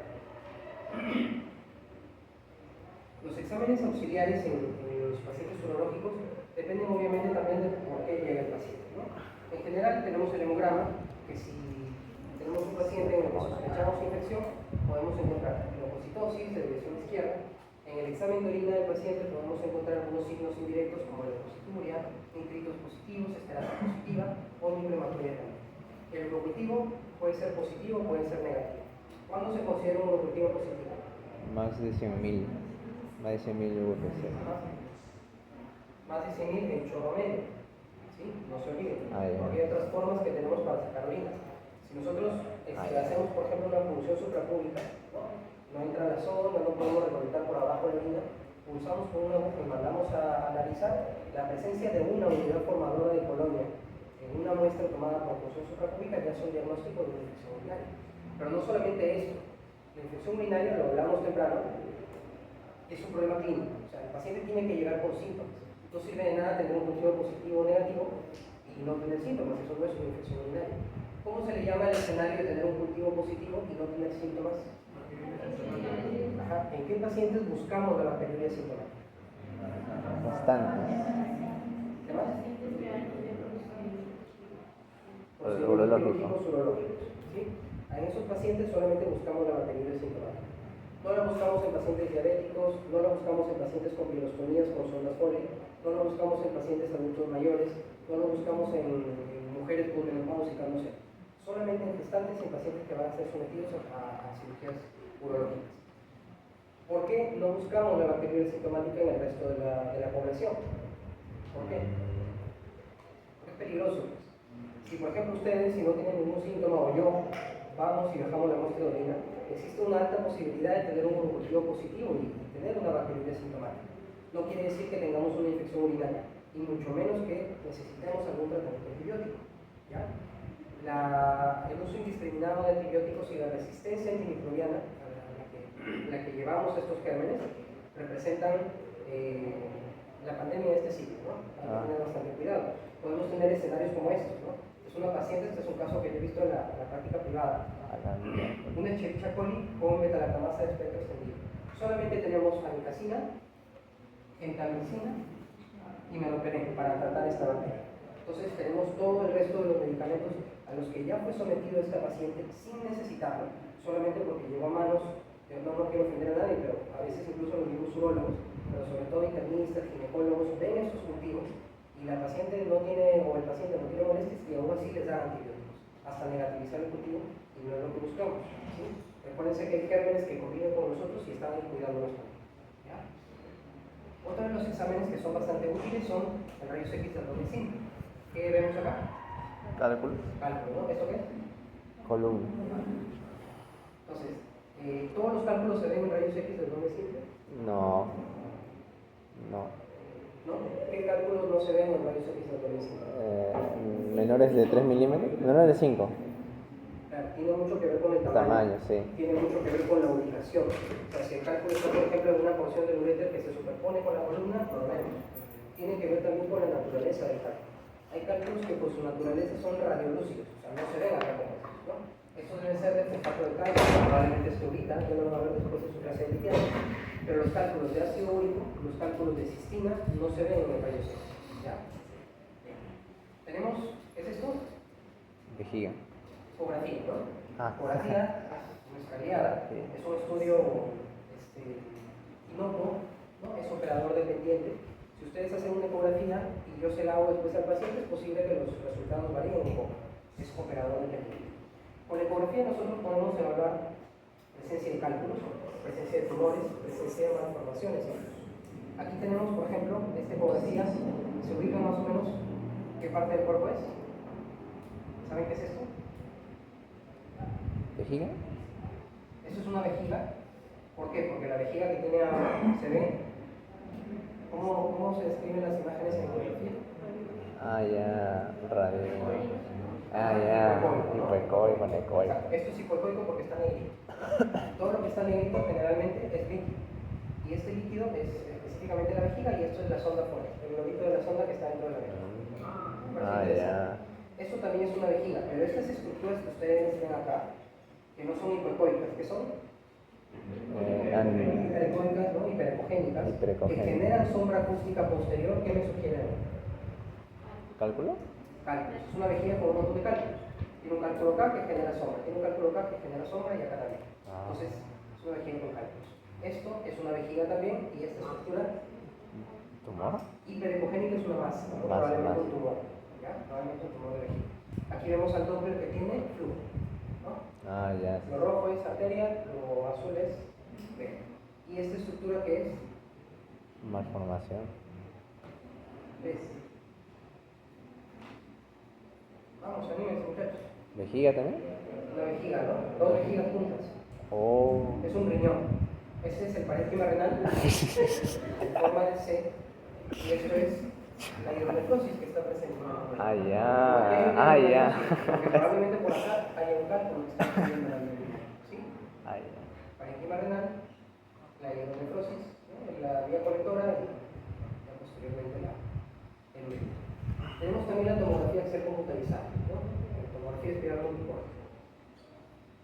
La tomografía nos permite un diagnóstico de más o menos un 98-99% de cálculos renales. ¿Cuáles son los únicos cálculos que no se ven en la tomografía? En el examen. Pequeños. No, ácido úrico se ve. Cálculos de inguinalina. Pacientes inmunodeprimidos que utilizan terapia targa, ¿no? Inguinavir. Inguinavir, sí. pacientes con VIH que utilizan Indinavir. antirretrovirales. Ah, Puede ya. ser, yo nunca he visto ninguno, pero se los dejo ahí por si acaso. Indinavir. El resto de los cálculos se ven todos, ácido úrico, cistina, glucita, estrubita, fosfato de calcio, todo se ve. ¿Cómo se ve? ¿Cómo se describen las imágenes en la tomografía a diferencia de la ecografía que era hiperecoica? ¿Cómo se describe eso? Hiperdensidad. Densa. Hiperdenso. Son imágenes hiperdensas, obviamente en la vía colectora del riñón, ¿no? Ahí vemos imágenes hiperdensas. Pues era la vejiga, en fin. ¿Qué también nos permite identificar la tomografía? Tumores en cualquier parte. Indinavir. Lo que no se ve. Entonces, también nos permite determinar la presencia de tumores. Se me olvidó ponerles una imagen, disculpen, pero la tomografía para cálculos es sin contraste y la tomografía para tumores es con contraste. El tumor recuerden que capta el contraste y se ve, ¿no? También tenemos la resonancia, sobre todo para pacientes con tumores que tienen alergia al yodo. Utilizamos la resonancia. También es útil últimamente para la evaluación del riesgo de cáncer de próstata. No sé si han escuchado ustedes de la resonancia magnética multiparamétrica, ¿no? En países avanzados lo hacen, ¿no? ¿Perdón? En países avanzados creo que lo hacen. No, se está usando. ¿También acá? Así Ah, es. ya. La resonancia magnética multiparamétrica se utiliza para evaluar el riesgo de cáncer de próstata. Ah, ya. Patología mamaria han llevado, ¿no? No. Bueno, entonces, el paciente que tiene un PC elevado, que tiene un tacto patológico, probablemente le hacemos una biopsia y sale negativa, le podemos someter a una resonancia magnética para evaluar el riesgo que tiene el paciente de tener un cáncer no detectado. Esta resonancia nos arroja resultados que se denominan PIRAS. Es un acrónimo, PIRAS. Ese Sí. PIRAS puede ser 1, 2, 3, 4 o 5. Mientras más alto sea, mayor el riesgo de tener cáncer, ¿no? Entonces el paciente a veces dice, no, doctor, no quiero hacer una biopsia porque me va a doler, porque me han dicho que no se cuánto. Entonces le podemos ofrecer una resonancia para más o menos ver qué tan necesaria es la biopsia en este paciente. Tenemos estudios de función renal también, gamografía renal. La gamografía renal es para ver cómo están funcionando los riñones. Podemos hacerla con DMCA o DTPA, ¿no? Ácido dimercaptoglucínico. Tenemos también gamografía ósea, que es útil sobre todo cuando evaluamos metástasis del cáncer de próstata. Cáncer de próstata hace metástasis hacia ganglios linfáticos, hacia hueso y luego hacia víscera, ¿no? Pulmón, hígado y posteriormente cerebro, ¿no? Gamma ósea, gamma renal. Después de los exámenes que les he comentado, les he traído también algunos exámenes que se consideran invasivos. ¿Qué quiere decir invasivo? Entra al cuerpo, ¿verdad? Entra al cuerpo. Tenemos en primer lugar en la imagen de la izquierda una uretrocistoscopía, ¿no? Se ingresa con un cistoscopio a través de la uretra y se llega a la vejiga para poder ver si hay tumores, para poder ver si hay cálculos, para poder ver de dónde es el origen de algún sangrado, ¿no? El paciente dice origen que lo orino por sangre, pero si nosotros ingresamos a la vejiga y vemos el meato ureteral, por ejemplo, derecho, izquierdo, y por uno de ellos sale la sangre, ya sabemos que el sangrado es por arriba del tracto urinario superior. Aquí les traigo también una ureteroscopía. Se ingresa con un equipo que se llama ureteroscopio, ¿no? Uretra, vejiga, uréter, se llega hacia el riñón. Ese polvito que se ve son cálculos, disculpen, no sé por qué se hace así, un ratito se arregla. Y lo que van a ver son los cálices menores, cálices mayores, incluso van a poder divisar la presencia de las papilas renales. Ahí lo van a ver.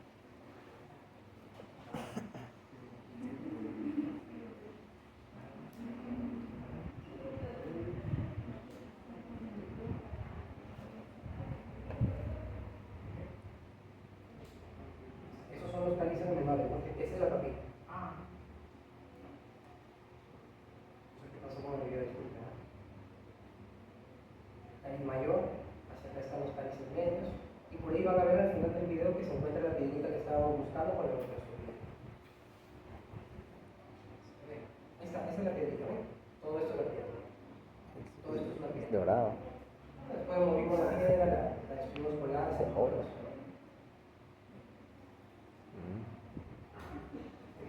Otro de los estudios invasivos dentro del arsenal urológico tenemos, por ejemplo, la pielografía.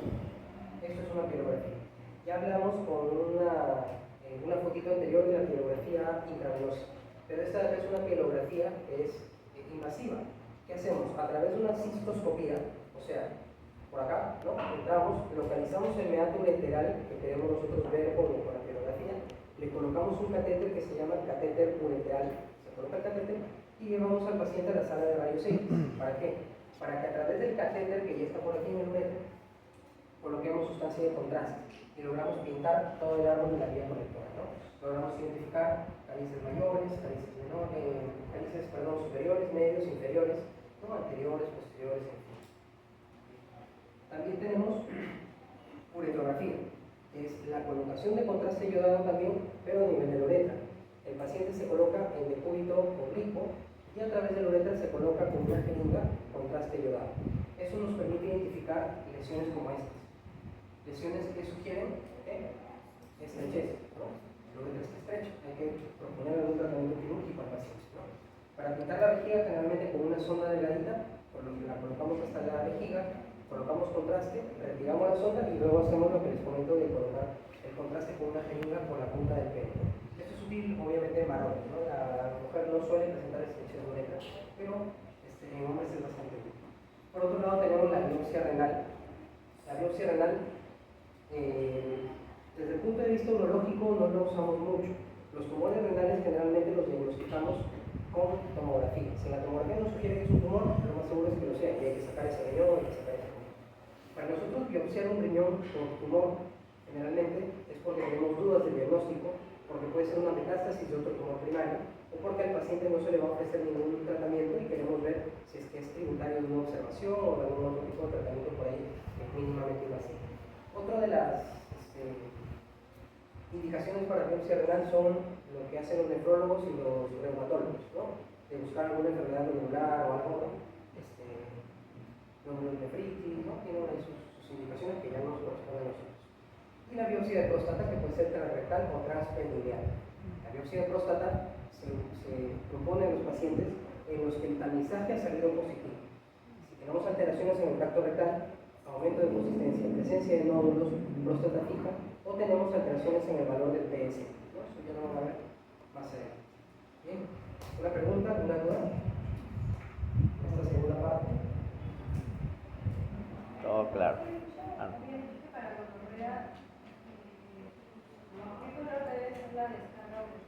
Generalmente es verdosa o amarillenta. Y también se puede volver a decir la de próstata.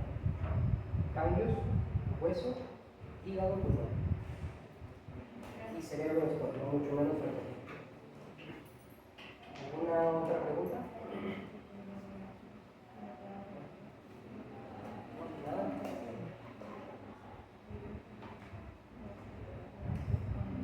Nos vamos 20 minutos antes, creo, porque había 20 minutos de preguntas. Hiperplasia benigna de la próstata es una de las enfermedades más frecuentes que enfrentamos en la consulta urológica. Lo van a ver ustedes probablemente más de una vez, independientemente de la especialidad que escojan, ¿no? Su papá, sus amigos, incluso nosotros mismos vamos a vernos afectados por este problema. La próstata es un órgano glandular en forma de nuez que está ubicado a la salida de la vejiga, ¿no? En la porción inferior de la vejiga. Tiene algunas relaciones, hacia arriba, aparte de la vejiga, tenemos nuevamente vesículas seminales que tenemos acá. Recto, ¿sí? ¿Qué tenemos acá? Sínfisis de tenemos pubis. arriba? Retroperitoneal. Ya, pero esta es la vejiga, esta es la próstata. Ya. El peso de la próstata es aproximadamente 20 gramos, ¿sí? Esto es variable y hay que tener mucho cuidado, porque estos 20 gramos nosotros esperamos encontrar en personas, en varones menores de 35 años. La próstata comienza un crecimiento completamente fisiológico a partir de los 35. ¿Qué quiere decir? Que si tenemos 40 años y nos hacemos una ecografía, no esperemos encontrar esto como normal. La normalidad de alguien de 40 años es un poco diferente, pero los radiólogos que hacen las ecografías y que reportan una hiperplasia de próstata continúan considerando estos 20 gramos como normal. De tal manera que se encuentra una próstata entre 20 y 40 gramos o centímetros cúbicos, que es lo mismo, es equivalente, van a definirla como una hiperplasia grado 1. Si es de 40-60 grado 2, si es de 60-80 grado 3, y si es más de 80 grado 4. ¿Ya? Pero le repito, si encuentra una de 50 en un varón de 75 años sin ninguna molestia, no es algo clínicamente relevante, pero se escapa de estos 20 gramos. Entonces, estas son las relaciones. ¿De qué se encarga la próstata? ¿No? Hay básicamente dos funciones, esta es la principal, la secreción de líquido prostático. El líquido prostático es más o menos el 30% del semen y se encarga de nutrir y proteger a los espermatozoides, neutralizando la acidez de la vagina. Es un líquido alcalino. ¿Ya? Esta próstata es estimulada por la testosterona. La testosterona llega a través de la sangre hacia la próstata y provoca un estímulo de crecimiento. Otra de las funciones de la próstata es también servir como el impedimento de la salida de la orina al momento de la eyaculación. También es una función que se le atribuye a la próstata. Bien. ¿Han escuchado las zonas de Martin? ¿No? Bien. Estas zonas de Martin son distribuciones histológicas de algunas porciones de la próstata. Por ejemplo, teniendo en cuenta que esta es la uretra prostática, ya vimos que la uretra prostática es la que está envuelta en general por la próstata. Lo que tiene contacto directo con esta uretra es la zona periuretra. ¿Sí? Región de glándula periuretra. Lo que está aquí detrás, que contiene a los conductos eyaculadores, es la zona central, es posterior. Lo que ven, el C, es la zona de transición.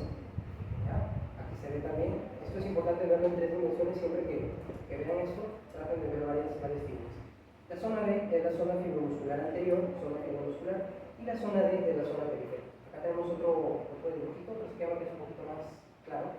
Zona perimetral, zona central, zona perimetral, zona central, zona de transición es esta, zona de transición, zona fibromuscular anterior, y esta es la zona periférica. ¿Por qué es importante? Por esto. La hiperplasia de la próstata es a expensas de la zona de transición. ¿Sí? La zona de transición es la que se afecta por hiperplasia de próstata. Eso es pregunta de examen, es básico. Y lo otro también relevante es que el 75% del cáncer de próstata afecta a la zona periférica, esta zona. Y por eso es que el tacto rectal todavía tiene relevancia. Si lo que está afectado es la zona periférica de la próstata, si yo introduzco el dedo, existe un 75% de probabilidad de que yo detecte alguna enfermedad. ¿Sí? El tacto rectal tiene vigencia, doctores, todavía. ¿Ya? Como su nombre lo dice, hiperplasia es el aumento del número de células. Hay más células que hace 20 años, hace 15 años. ¿No? ¿En dónde? En la zona de transición. La incidencia es muy difícil de precisar por lo que les comento. O sea, se pueden considerar parámetros histológicos y hacer biopsias a todos los mayores de 35 y podríamos encontrar cierta hiperplasia.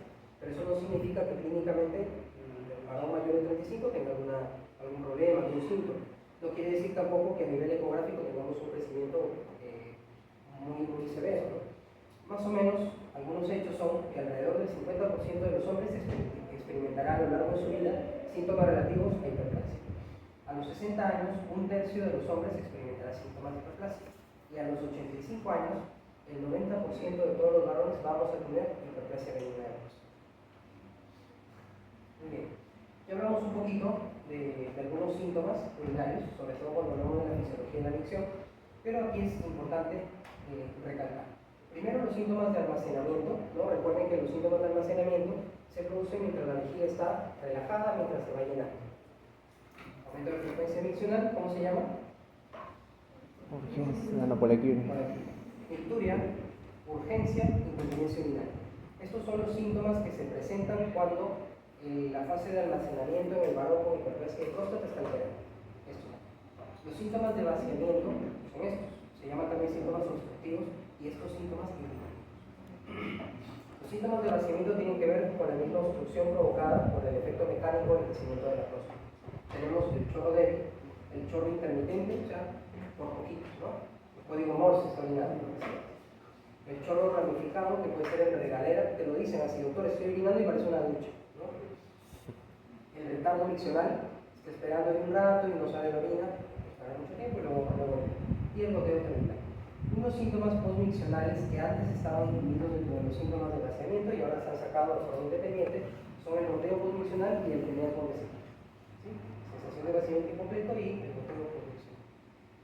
Bien. Para la evaluación clínica de los pacientes con crecimiento benigno de la próstata, se utiliza este cuestionario, ¿no? El National Prostate Symptom Score, el IPSS para los amigos. Este IPSS evalúa 7 parámetros con una escala del 0 al 5 en puntaje, para tener un puntaje que va de 0 a 35, porque son 7 parámetros que se evalúan. Normalmente en la consulta, que suele durar 15 minutos como mucho, no tenemos tiempo de aplicar este score. Entonces, lo que hacemos, en la mayoría, es evaluar la presencia de estos síntomas, sobre todo para evaluar posteriormente la respuesta a algún tratamiento que le podamos ofrecer al paciente. O sea, si cuando comenzó se levantaba 7 veces, pero después de algunos meses se levanta solamente 2, quiere decir que hay una respuesta favorable. De igual manera, si antes pujaba,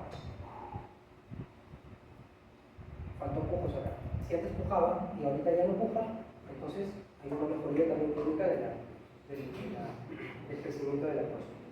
Ahora, este puntaje de 0 a 35 se divide en síntomas leves, moderados y severos. Si es que el intervalo de síntomas llega hasta 7, si es que va de 8 a 20 o si es que es más de 20, efectivamente, ¿no? Más de 20 son síntomas severos. Y esto es importante porque según esto vamos nosotros a planificar qué tipo de tratamiento le ofrecemos a los pacientes. Entonces, ¿qué otros síntomas aparte de estos se pueden presentar en los pacientes con hiperplasia de próstata? Hematuria recurrente. Entenderán que a mayor número de células también hay mayor número en neogeneración de vasos sanguíneos. Entonces eso puede provocar hematuria de forma recurrente. Puede haber cistitis a repetición. ¿Qué es la cistitis? Inflamación de la vejiga. Inflamación de la vejiga, exacto. Puede haber también episodios de retención aguda de orina, o sea que en algún momento el paciente no puede. Y también episodios de orquiditis a repetición. Doctor, cada 2 meses el testículo se me inflama, no me duele. También puede ser.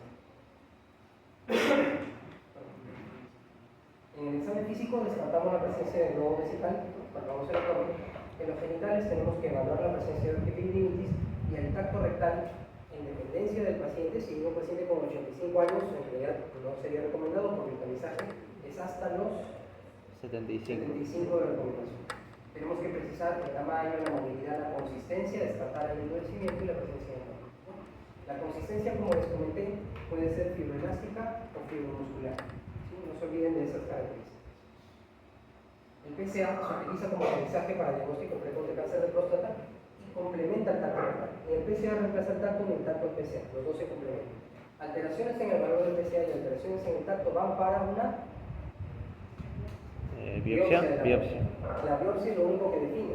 Si el paciente llega con el PSA 20, no le pueden decir ustedes que tiene un cáncer. No, eso no es ético, no es correcto. Entonces, si necesita una biopsia, con eso ya veremos.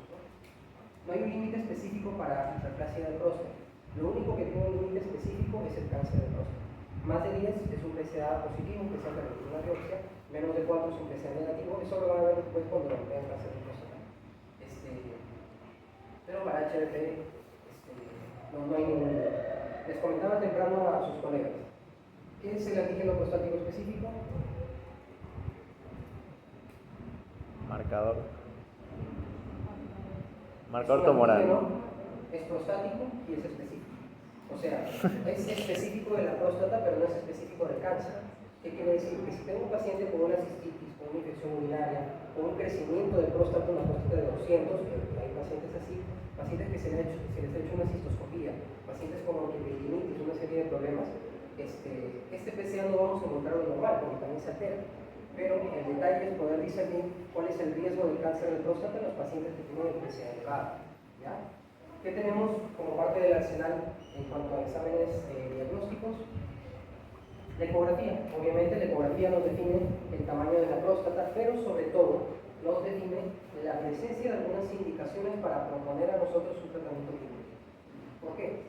Porque si tenemos, por ejemplo, una próstata, así sea de 20 gramos, o sea de 40, o sea de 60, que tiene cálculos en la vejiga, yo le puedo dar doxorubicina, terazocina y esos cálculos no van a desaparecer y el paciente va a continuar con los síntomas.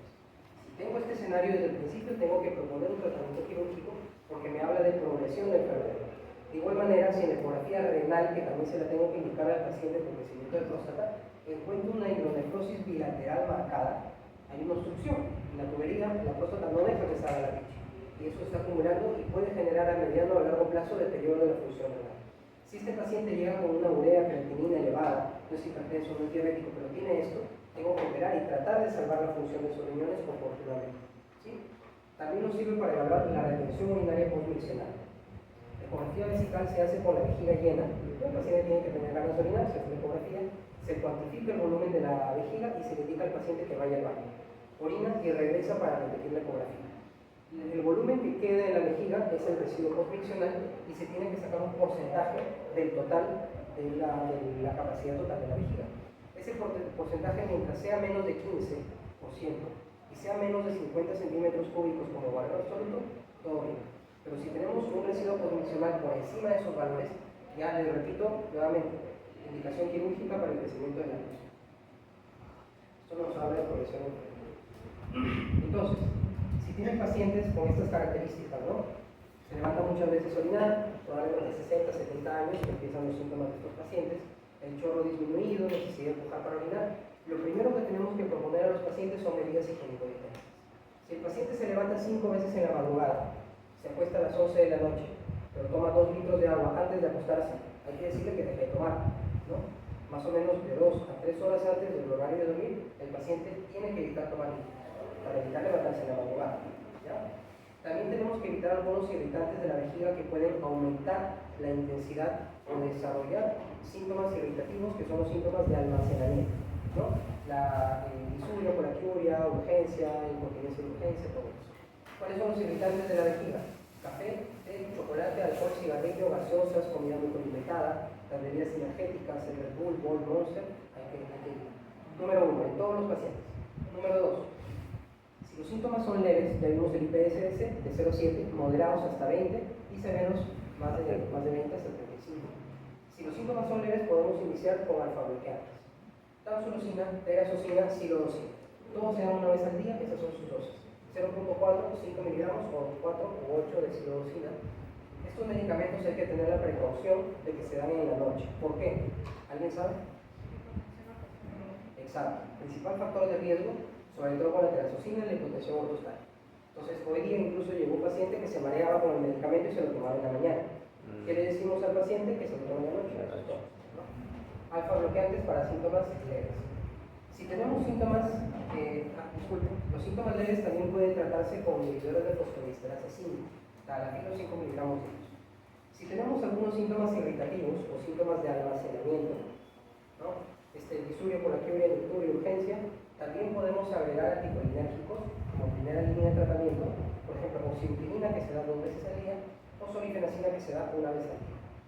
Como vimos en el gráfico de la función de la inyección, estos se encargan de bloquear los receptores M2 y M3 muscarínicos de las fibras parasimpáticas. Entonces, al no haber fibras parasimpáticas activas, al no tener contracción la vejiga, lo que hacemos es relajar la vejiga y los síntomas de almacenamiento se caen. Si el paciente tiene glaucoma y no podemos utilizar anticolinérgicos, glaucoma de ángulo cerrado, acuérdense, es contraindicación para anticolinérgicos, podemos usar betamiméticos. El miravirón puede ser de 25 o de 50 miligramos al día según la intensidad de síntomas, según cómo respondan los pacientes. Y hay que tener cuidado, nada más, precaución en pacientes hipertensos mal controlados, que son betamiméticos.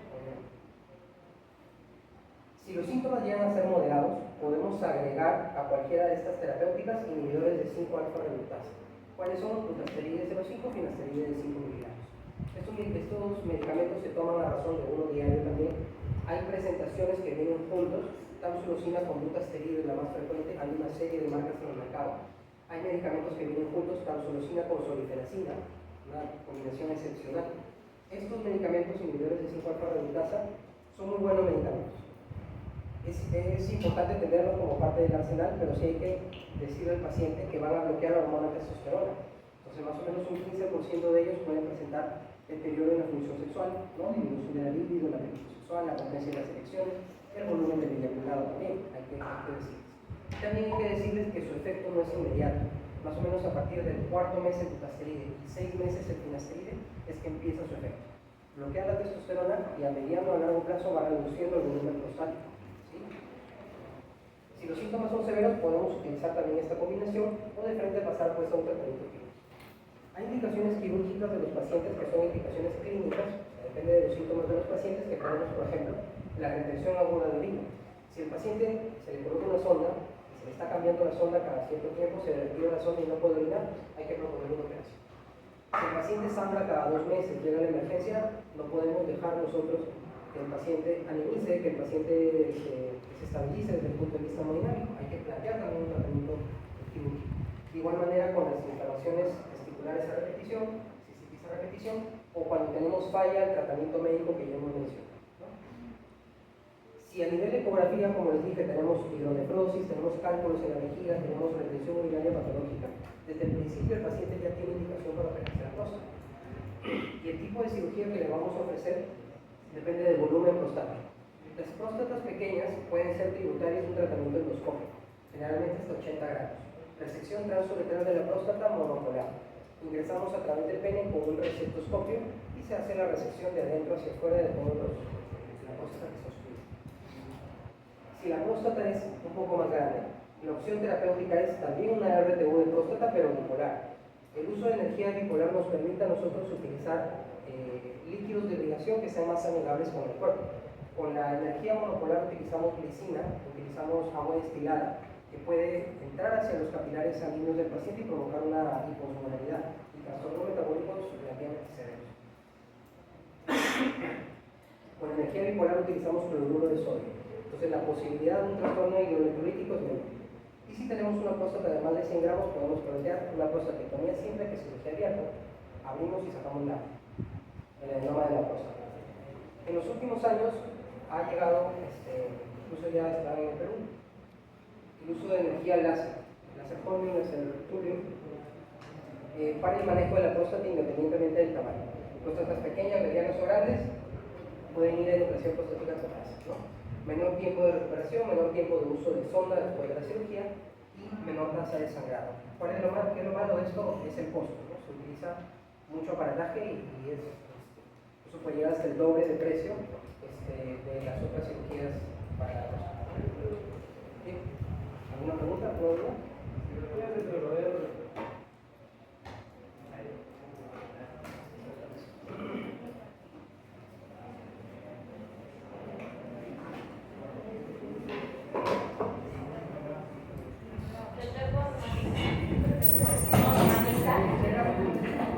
Chicos, un momento, voy a tomar lista, por favor, atentos. Brenda Quintero. Ángela Quiñones. Jonathan Ramos. Presente.